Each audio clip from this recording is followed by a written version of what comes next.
Halo Warrior, kembali lagi bersama saya, Kak Zul. Kali ini saya akan ngejelasin pada kalian bagaimana tahapan seleksi lanjutan 1 PKN STAN.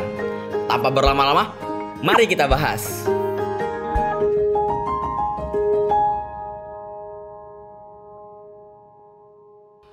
Oke, seleksi lanjutan 1. Di dalam seleksi ini ada 3 tes di dalamnya, yaitu tes kesehatan, kebugaran, dan psikologi.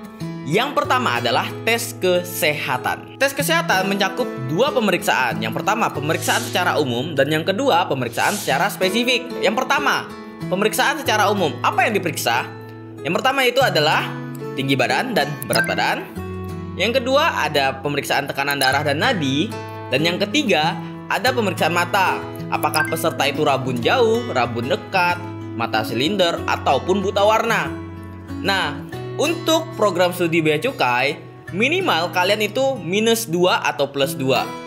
Jika lebih dari itu, maka kalian tidak akan lolos dalam seleksi ini. Oke, untuk pemeriksaan kedua yaitu pemeriksaan spesifik atau secara menyeluruh. Dalam pemeriksaan ini, yang pertama yaitu adalah pengecekan pembuluh vena, apakah calon mahasiswi atau mahasiswa dari PKN STAN memiliki varises atau tidak. Kemudian ada juga pengecekan kulit. Di sini kalian dicek apakah kulit kalian ada terdapat luka, tanda lahir, ataupun tato. Nah, yang itu jelas-jelas tidak boleh untuk masuk di PKN STAN. Setelah itu ada juga pengecekan kesehatan gigi dan mulut. Apakah kalian ada gigi berlubang ataupun masalah pada mulut kalian, itu juga bakal dicek.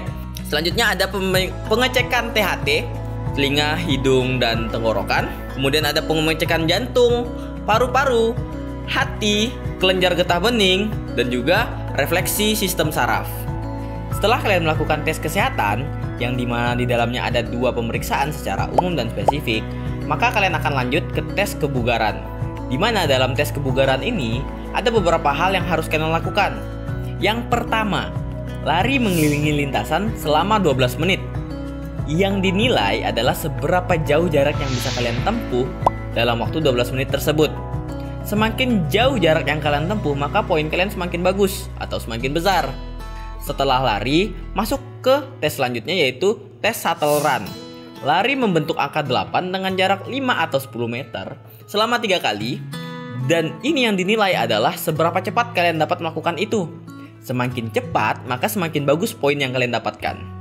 Setelah lari dan shuttle run, maka kalian akan melakukan pull up ataupun chinning up selama 1 menit. Dilakukan dengan sebanyak-banyaknya. Setelah pull up, ada sit up. Sit up sama seperti pull up, dilakukan dalam waktu 1 menit, dilakukan sebanyak-banyaknya. Kemudian push up. Push up juga serupa, dilakukan dalam waktu 1 menit, dilakukan sebanyak-banyaknya. Dan yang terakhir itu mungkin ada beberapa tes tambahan yang ditentukan oleh panitia pusat.